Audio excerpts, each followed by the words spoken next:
സുഗന്ധവാഹിനി അമ്മേ നിൻ സുതനെ വാഴ്ത്തുന്നു.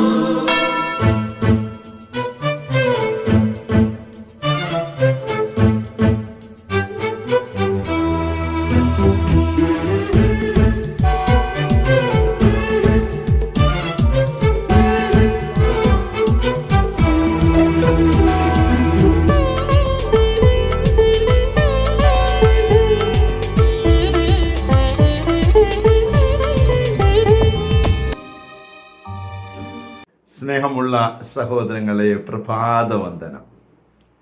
ഇന്നത്തെ സുവിശേഷത്തിൽ ഈശോയോട് വന്ന് പറയുകയാണ്, ഹെറോദോസ് നിന്നെ കൊല്ലാൻ പ്ലാൻ ഇടുന്നു, നീ ഇവിടം വിട്ടു പോവുക. മരണം അടുത്തെത്തുകയാണ്. അപ്പോഴാണ് ഈശോ പറയുന്നത്, ഇന്നും നാളെയും ഞാൻ രോഗശാന്തി കൊടുക്കും, 3-ാം ദിവസം എൻ്റെ ദൗത്യം പൂർത്തിയാക്കും. സ്നേഹമുള്ള സഹോദരങ്ങളെ, ഇന്നും നാളെയും മറ്റന്നാളും എന്ന സുവിശേഷത്തിൽ പറയുന്ന ആ വാക്ക്, അതിൻ്റെ അതേ അക്ഷരാർത്ഥത്തിൽ ഞാൻ എടുക്കാതെ ഞാൻ അതിനെ ഇങ്ങനെയൊന്ന് ചിന്തിക്കുകയാണ്. ഈശോ പറഞ്ഞത്, എൻ്റെ പീഡാസഹനവും മരണവും ഉത്ഥാനവും, ഈ 3 കാര്യങ്ങൾ ആണ് ഞാനിവിടെ ചെയ്യാനുള്ളത്. പീഡാസഹനവും മരണവും ഉത്ഥാനവും അത് ഞാൻ നടത്തുക തന്നെ ചെയ്യും. എന്നെ ആര് പേടിപ്പിച്ചാലും, എന്നെ ആര് ഭീഷണിപ്പെടുത്തിയാലും ഞാൻ അതിനായിട്ടാണ് വന്നത്. ഈ ജനത്തെ രക്ഷിക്കാൻ എന്നെ ദൈവം അയച്ചതാണ്. അതുകൊണ്ട് നീ അവനോട് ചെന്ന് പറഞ്ഞോളൂ, ഇന്നും നാളെയും മറ്റന്നാളും. അതായത് നമ്മൾ മനസ്സിലാക്കണം, ഈശോ പറയാണ്, എൻ്റെ പീഡാസഹനവും മരണവും അതോടൊപ്പം തന്നെ 3-ാം ദിവസത്തെ ഉത്ഥാനവും. അതൊരു സത്യമല്ലേ?